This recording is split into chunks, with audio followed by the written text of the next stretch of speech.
Welcome to this deep dive. Today we're really getting into something pretty complex, something that feels very personal, but also really big picture. Yeah, absolutely. We're talking about civilization, society, all that, Yeah, and how it interacts with, well, our own happiness, or maybe lack of it. exactly. That relationship between the structures we live in and our own sort of inner peace, it can get quite strained. We're picturing this almost like a intense debate, maybe somewhere like Vienna. Mm, Lots of challenging ideas flying around. that's a great image. And imagine one person in that debate, let's call them person A. Their perspective is really sharp, analytical, maybe even a bit provocative. Okay. They're focused on things like morality, the cost of holding back our impulses, Yeah. culture, power dynamics, all the deep stuff. Right. And the other person, person B. Person B is, let's say, intellectually curious, ready to push back, ask questions, not just accept things at face value. Okay, so we have this dynamic, and the core idea we're exploring here in this deep dive is how civilization itself shapes our inner lives, often in ways we don't even fully realize. Yeah. We're not citing specific texts, it's more about the flow of these ideas. Right, as if these thoughts are just emerging in the conversation. So, person A might kick things off with something pretty bold, Like what? like asking, what if civilization itself is a major source of our unhappiness? Wow, okay. Straight in there. Yeah. Think about maybe social media, you're Yeah. scrolling, constantly comparing your life to these perfected images. Like the highlight reels. Exactly. And you feel inadequate, anxious, even if your own life is actually, fine. Person A would ask, is that just a random modern problem, or is it baked into the system we've created? That's a heavy question to start with. So person B, the curious one, would probably jump in there. You'd expect them to say something like, hold on, civilization causes unhappiness. Yeah. That's a big claim. Explain that. Makes sense.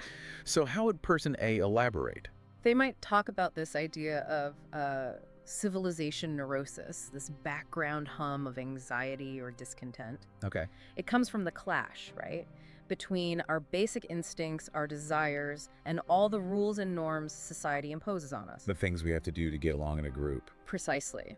We internalize morality, codes of conduct, but doing that means we have to tame or repress our more, let's say, primal urges. Those are the trade-off. It's presented as a trade-off, yes. We give up some raw freedom, some instinctual satisfaction for the order and security civilization offers. Okay, but freedom is a big word. What specifically are we giving up? Person B would want examples, right? Definitely. Person A might point to something really common, like the modern workplace. How so? Well, think about it. We force ourselves into these unnatural rhythms, waking up to alarms, performing on demand during set hours, ignoring when we're tired, Yeah, pushing through. and managing our emotions constantly. You can't be too angry, too sad, sometimes even too happy if it's, unprofessional. Right. Keep it level. This isn't just about getting the job done. Person A sees it as a constant act of suppressing basic human nature.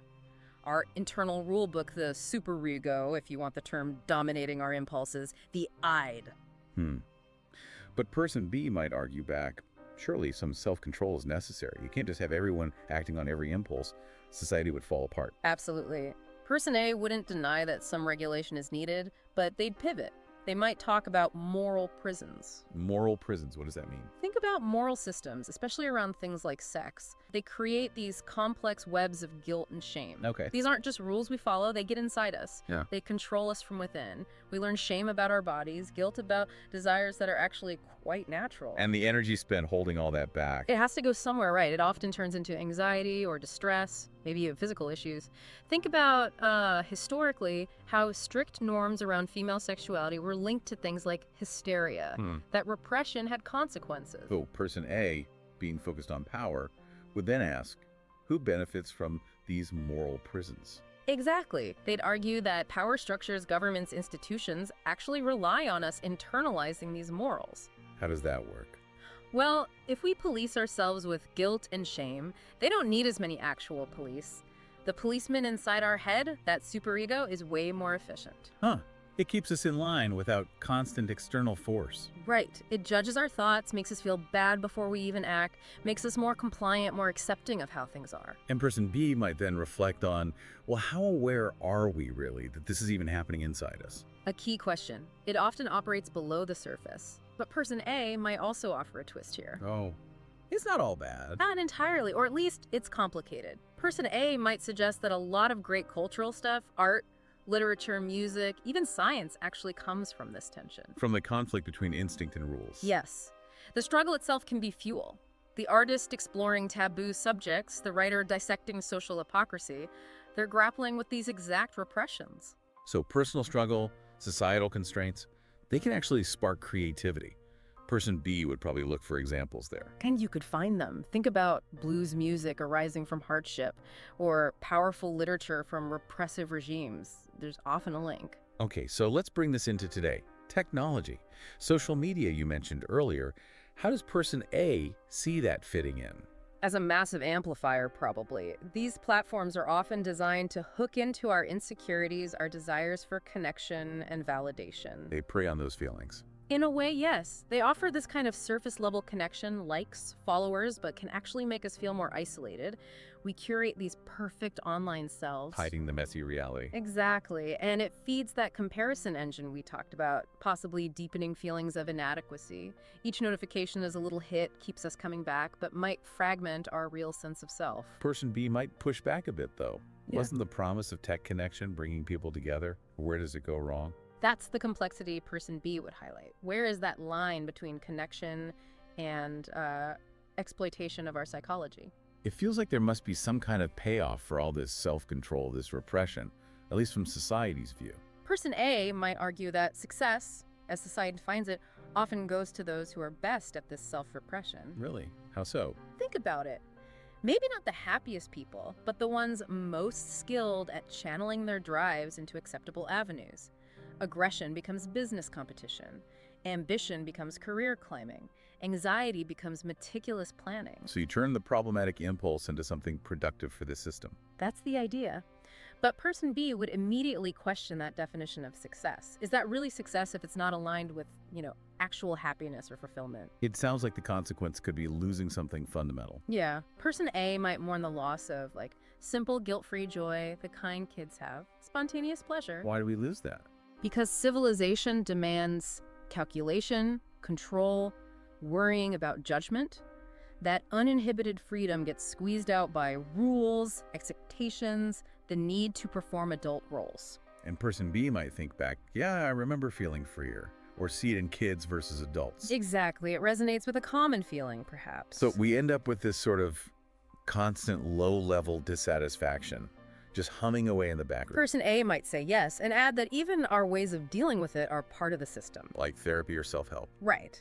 The whole wellness industry. Person A might critique it, saying, look, these things often treat the symptoms, the anxiety, the stress, without challenging the societal structures that might be causing the discontent in the first place. That's quite critical. It is, but person B would likely bring up individual agency here. Are we just cogs in the machine, or can we actually change things, even within these structures? Can therapy help us navigate, even if it doesn't fix the root cause? Good point. It's not necessarily one or the other. Person A mentioned history echoing this. Yeah. Like the Victorian era. Yes, person A could use that as an example, a time of huge industrial and cultural progress, right? But also known for incredibly strict social rules, especially around sexuality. Major repression. So progress and repression happening at the same time. And person A might suggest they're linked. That maybe suppressing certain drives somehow, paradoxically, forces energy into other outlets like art, invention, empire building. But person B would want to know how that works. Is it cause and effect, or just two things happening together? It's complex. Very. Not a simple equation. And if we look around now, what current things might person A point to as examples of these pressures? Oh, plenty. The gig economy, maybe. Constant pressure to be available, perform emotional labor, manage your own brand. The hustle culture. Right. Or corporate culture, always needing to seem positive, enthusiastic, even when you're not feeling it.